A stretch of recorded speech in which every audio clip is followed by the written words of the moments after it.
최근에 키이우에서 장례식이 하나 있었죠. 아마 여러분도 사진으로 보셨을 텐데 이 우크라이나 국제의용군에 참전했던 한국인의 어떤 장례식 장면이 사진으로 보도가 된 적이 있습니다. 이게 뭐 그동안에 말은 많았지만 어쨌든 우크라이나 정부가 한국인의 사망을 공식적으로 확인한 것은 이때가 처음이었죠.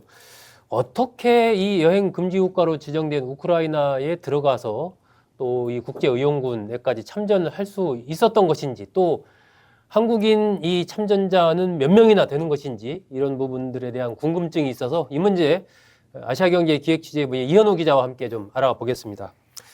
자, 이현우 기자, 일단 뭐 지금 사망이 확인된 한국인은 한 명인데 뭐 더 있다는 얘기도 좀 많이 나오고, 또 참전한 한국인도 뭐 꽤 된다 이런 얘기도 나오고 한데, 전체적으로 상황 이거 어떻게 봐야 됩니까? 네, 사실 뭐 2022년에 이제 우크라이나 전쟁이 터진 다음에 네. 우크라이나와 러시아 매체들을 중심으로 이제 아마 한국인 의용군은 한 15명에서 20명 정도 있다. 15명에서 20명 정도? 예, 그 정도 얘기가 있다는 보도가 나왔었고요. 네. 그리고 이 중에서 이제 사망자는 5명에서 6명 정도 된다. 그런 보도도 나왔었습니다. 당시에 나왔었어요? 예, 확인된 건 이번이 처음이잖아요. 예, 그렇습니다.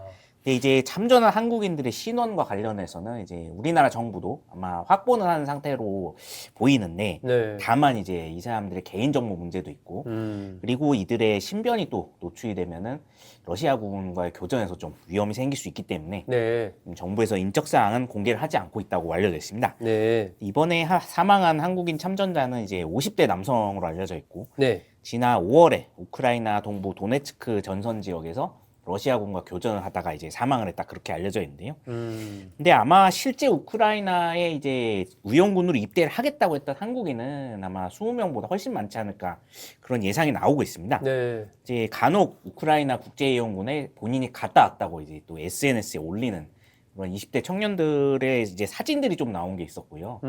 그거 믿을만 한 거예요?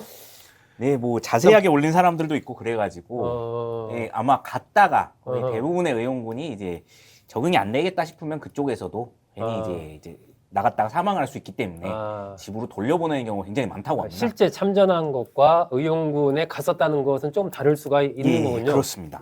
그래서 아마 이제 또 우크라이나에 또 그동안에 들어갔던 불법 입국자 수가 이제 정부에서 어느 정도 파악한 게 한 10여 명 정도 또 있었던 걸로 알려져 있어서 네. 아마 한 30명에서 40명 정도는 되지 않을까, 그렇게 추정이 되고 있다고 합니다.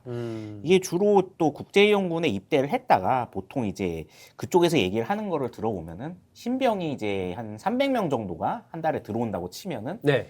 이 중에 이제 200명 정도는 전선 배치 전에 집으로 돌아간다고 합니다. 300명 중에 200명 정도는 오히려 저 전선에 실제 배치되는 병력보다는 돌려보내지는 병력이 더 많군요. 예, 이게 아무래도 대부분 사람들이 이제 전투 경험이 많은 사람들이라기보다는 약간 좀 정의감에 불타서 이제 참전을 하려고 했었던 이제 민간인들이 많기 때문에 실전 훈련을 받다 보면은 이제 도저히 못 견디거나, 아니면 이제 정말로 목숨 잃을 수 있다, 이런 겁을 먹고 집에 가는 사람이 좀 많다고 알려져 있습니다. 그리고 또 지금 현재 우리나라 법상 우크라이나는 여행 금지 국가로 지정이 돼 있기 때문에 만약에 이 국제의용군에 입대를 해서 참전을 했다가 한국으로 돌아오면은 또 이제 불법 체류 혐의로 재판을 받게 된다고 하는데요.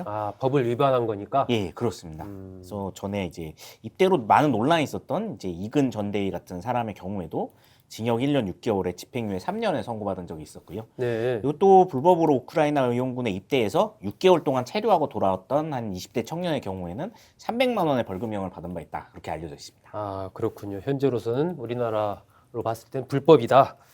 자, 그런데 이 국제의용군이란 조직, 뭐 이름에서 보여지듯이 국제의용군, 그러면 어쨌든 다양한 나라들에서 의용군 스스로 좀 싸우겠다라고 모인 어떤 그런 군대 같은 그런 느낌을 받는데, 이게 국제의용군이라는 게 과거에도 있었나요? 그리고 실제로 뭐 그런 어떤 편제가 우크라이나 안에서는 어떻게 돼 있는지, 그런 것도 좀 궁금합니다. 네, 사실은 좀 현대에 와서는 많이 생소한 조직이라고 하는데요. 이게 1936년에 스페인 내전 당시에 한번 이제 결성이 됐었다고 알려져 있고, 그 이후에 이번에 이제 86년 만에 결성됐다고 합니다. 당시에도 이제 전 세계에서 53개국에 3만 명 정도의 사람들이 스페인 공화정을 지키겠다 그런 명목으로 입대를 했었다고 하는데요. 이후에 이러한 형태의 국제이용군은 그동안 이제 자취를 감췄다가 네. 이번에 사실상 부활을 하게 됐다고 알려져 있습니다. 사실 이 조직이 결성된 거는 우크라이나 전쟁 개전 직후에 사흘 뒤에 이제 만들어졌는데요. 네. 당시 러시아가 우크라이나 전체 전선에 걸쳐서 대대적인 침공을 개시를 했는데 우크라이나가 당장 싸울 병력이 없는 상황이었습니다. 그래서 젤렌스키 대통령이 직접 국제이용군 창설을 이제 SNS를 통해서 전 세계적으로 호소를 했고, 예. 도와달라. 예, 그렇습니다. 여기에 이제 생각보다 많은 이제 전직 군인들이 중심으로 호응을 많이 했다고 합니다. 그래서 미국이나 캐나다, 유럽 각국에서 주로 이라크, 아프가니스탄 참전 용사들을 주축으로 네. 자원 입대가 이제 시작이 됐었는데요. 다들 이제 우크라이나로 가는 항공편은 이제 개전 이후에 이미 끊어졌으니까 폴란드로 먼저 입국들을 한 다음에 이제 육로로 우크라이나로 들어가서 국제이용군 여단을 편성을 했었다고 합니다. 네. 개전 초기에는 한 2만 명 정도의 사람들이 갔었다고 하는데요. 그래도 꽤 많이 모였네요. 예, 그렇습니다. 전 세계 한 52개국에서 2만 명 이상의 사람들이 모였었는데 막상 이제 전투에 돌입을 하게 되니까 이제 실전 경험이 풍부한 전직 특수부대 출신들도 굉장히 힘들어했다고 합니다. 이게 아무래도 이번 우크라이나 전쟁은 이제 사상 처음으로 드론이 전장에 배치가 됐다 보니까 전에 경험해보지 못한 드론을 예, 경험하는 거니까 아무리 특수부대 근무했다고 하더라도 상당히 좀 어려움을 겪었군요. 예, 특히나 이 자폭용 드론이 눈에 잘 띄지도 않는데 이제 사람들이 많이 여기에 당하고 이제 초전에 그 북한군도 많이 당했듯이 그렇죠. 예. 상당히 많은 이제 그래서 드론 공포증이 많이 유발이 됐었다고 하고요. 외상 후 스트레스성 장애를 앓는 사람들도 굉장히 많이 늘었었기 때문에 이게 아예 전쟁 경험이 없는 민간인들은 처음에 왔다가 이제 훈련을 견뎠다고 해도 이제 한 번 전투를 겪은 다음에는 이제 많은 사람들이 돌아가겠다. 예, 그렇습니다. 이 의용군의 경우에는 이제 귀국을 신청하면은 바로 또 보내주는 그런 계약을 맺기 때문에 네. 이제 다시 우크라이나를 떠난 사람들도 상당히 많다고 합니다. 그래서 지금은 이제 전쟁 초반에 2만 명 정도 지원병이었었는데 지금은 절반 정도인 1만 명 정도가 남아서 참전 중으로 알려져 있습니다. 10,000명 정도의 국제의용군이 여전히 참전 중이다. 그 국제의용군 그런 점 궁금한데요. 그럼 국제의용군으로 가게 되면 예. 그 먹는 거 입는 거 그럼 뭐 월급 같은 건 있는 건가? 말 그대로 그냥 자원봉사, 무상 자원봉사를 하는 건가? 그런 건 어떻게 봐야 돼? 네, 사실은 이제 참전을 하게 되면은 뭐 무기나 이제 물자 전체는 이제 우크라이나 군에서 지원을 해준다고는 하지만 사실 이제 전직 군인들의 경우에는 자신들이 또 쓰던 무기가 있기 때문에 그걸 가지고 참전하는 경우도 많다고 하고요. 그리고 이제 가서는 사실상 이게 자원봉사 개념이라서 뭐 월급이 많이 주거나 그런 것보다는 한 달에 한 50만 원 정도 지원금이 나온다고 그 정도로만 알려져 있습니다. 50만 원 정도. 그런 것, 뭐 돈이나 이런 것보다는 어쨌든 이른바 이 전쟁의 대의 이런 것 때문에 이제 자발적으로 참전한 그런 사람들이 많다라고 봐야 되겠네요. 예, 그렇습니다. 자, 우크라이나 쪽은 그런데 러시아 쪽도 이제 북한군 병사 말고 외국인 병사들이 꽤 러시아 측에도 참전을 하고 있다. 뭐 이런 얘기도 있던데 거기 그러면은 참전하고 있는 외국인 병사들도 이 우크라이나 쪽처럼 똑같이 뭐 국제의용군적인 그런 성격인가요? 아니면 다른가요? 어떤가요? 네, 러시아 쪽 참전 외국인들은 좀 성격이 많이 다르다고 이렇게 알려져 있는데요. 러시아는 사실 애초에 이제 침공국 입장이기 때문에 네. 우크라이나처럼 의용군 조직을 호소하고 그럴 입장도 아니었던 데다가 그리고 초반에는 자신들이 우세했기 때문에 이제 외국인 병사들을 뭐 모집할 생각도 없었다고 알려져 있습니다. 근데 이게 전쟁이 4년을 넘어서서 이제 5년째로 접어들게 되니까 지금 러시아는 추정 사상자 규모도 100만 명을 넘었다고 그렇게 추정이 되고 있거든요. 그때 원래 제 기억에는 러시아 쪽에서 뭐 이거 뭐 일주일이면 다 전쟁 끝난다. 우리가 완전히 압도한다. 뭐 이런 식으로 그냥 큰 소리 뻥뻥 치지 않았었나요? 예, 그렇습니다. 그런데 전쟁이 너무 길어지게 됐고 네. 심지어는 러시아에선 처음에는 이걸 전쟁도 아니라 특별 군사작전이다. 그러면서 뭐 일주일 내로 진짜 끝난다. 그렇게 호언장담을 했었는데 점점 길어지면서 병사가 부족하게 됐다고 합니다. 네. 그래서 중동이나 아프리카, 동남아시아 지역 가리지 않고 일단은 전쟁 경험이 많은 군벌 조직 출신들 그리고 테러리스트 출신 용병들까지 굉장히 많이 고용을 했었다고 합니다. 네. 근데 이제 이들도 사망자가 많이 늘어나가지고 네. 이들로도 전선 감당이 안 되게 되니까 이제는 이제 취업 사기까지 하면서 이제 극빈국의 청년들을 병사로 쓰고 있다고 알려져 있는데요. 사기요? 예, 그렇습니다. 사기로 꼬여서 전선에 투입하는 거예요?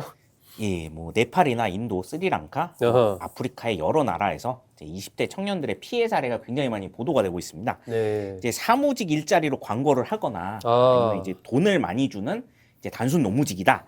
그렇게 구인 광고를 SNS에 한 다음에 이제 계약서를 러시아어로 되어 있는 계약서를 준다고 합니다. 아. 그런데 그게 알고 보면 이제 자원입대 희망서인데 아하. 사인을 하자마자 바로 입영 열차에 태워서 우크라이나로 보낸다는 아.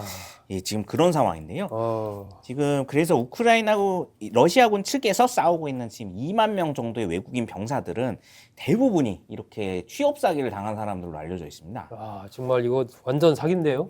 예, 그렇습니다. 그래서 최근에 인도 정부는 물론 뭐 네팔, 말리 등 이제 극빈군 여러 나라에서 이 러시아 정부에 공식적으로 항의를 했습니다. 이 구직 사기 때문에 이제 자국 청년들이 많이 끌려갔고 네. 거기서 심지어는 일부 자국민 피해자들이 이제 자기네들을 이제 돌려보내달라, 살려달라는 이제 SNS를 통한 구조 신호도 왔었다고 합니다. 네. 그러다 보니까 이제 이게 거의 캄보디아 스캠 사기랑 다를 게 뭐냐 이런 식으로 지금 국제사회에서 굉장히 비난이 많이 이제 나오고 있는 상황입니다. 네. 취업 사기를 하면서까지 지금 외국인 병력을 보충하고 있다. 러시아 얘기입니다. 자, 그런데 이제 우리나라 입장에서는 이게 국제의용군 활동이기 때문에 어떤 개인이 나는 여기 참전해서 우크라이나 돕고 싶다 해서 뭐 막 가겠다. 그러면 사실 이거 막기가 쉽진 않잖아요. 네, 여행 금지 국가로 뭐 지정을 했다고 해도 아까 이현우 기자 설명한 대로 폴란드나 인접 국가로 가서 그냥 들어갈 수도 있는 거니까. 네. 근데 국익적인 관점에서 보면은 우리나라 입장에서는 이게 예를 들면 한국인 뭐 의용군 입대자가 많이 늘어난다 이런 부분들이 조금 신경이 쓰일 수도 있을 것 같고, 그러니까 공식적으로 한국인 참전 사실이 확인되고 사망자도 확인됐으니까 정부 입장에서도 여러 가지 관련된 좀 규제라고 할까 이런 것들이 더 강해지지 않을까 하는 생각도 좀 드는데요. 네, 지금 말씀해 주신 대로 지금 우크라이나 전쟁과 관련을 해서는 우리나라와 러시아 관계가 좀 외교적으로 많이 지금 상당히 좀 해결하기 어려운 게 많은 상황이기 때문에 네. 지금 국제의용군 활동 자체가 국익에 이제 도움이 된다 그렇게 이야기하기는 좀 어렵다고 합니다. 사실은 우리나라는 지금 구소련 붕괴 이후에 러시아와 수교를 하고 러시아와 관계가 크게 악화됐던 적이 지금 없는 상황이라고 하는데요. 네. 실제 뭐 국경 분쟁이 있는 뭐 중국이나 일본과는 달리 실제로 직접 부딪힐 일도 거의 없고 오히려 지금까지는 뭐 경제 협력이나 뭐 한반도 문제에 있어서 협력 사안들이 오히려 많았던 나라인데요. 네. 사실 현재도 뭐 미국과 서방의 대러 제재에 이제 우리나라도 어느 정도 발을 맞추고는 있지만 미국이나 유럽 국가들처럼 뭐 초강경 조치를 내세우진 않고 있고 상당히 좀 러시아 측도 우리나라와의 관계에서 더 크게 많이 이제 충돌을 하지 않으려고 하는 부분이 있기 때문에 양국이 서로 지금 입장이 좀 난처하다고 알려져 있습니다. 아, 되도록 이 이슈 자체가 그렇게 부각되는 것을 뭐 우리나라나 러시아나 별로 바라지 않겠군요. 예, 그리고 이제 아무래도 러시아 입장에서도 앞으로 이제 휴전안이 지금 계속해서 나오고 있는 상황이라 만약에 휴전을 하고 나서 그다음에 국제사회로의 복귀가 이제 큰 문제인데요. 네. 그럴 때 이제 결국 미국이나 서방 국가들과 대화를 중재해줄 국가가 꼭 필요한 상황입니다. 아, 예. 지금은 뭐 튀르키예나 중동 국가들이 그 역할을 많이 하고 있는데 우리나라도 이제 만약에 휴전이 이루어지면은 이걸 할 수 있는 아주 중요한 국가이기 때문에 어떻게든 이 관계를 유지를 하고 싶어 한다는 거죠. 그리고 또 이제 양국 간의 국익에 도움이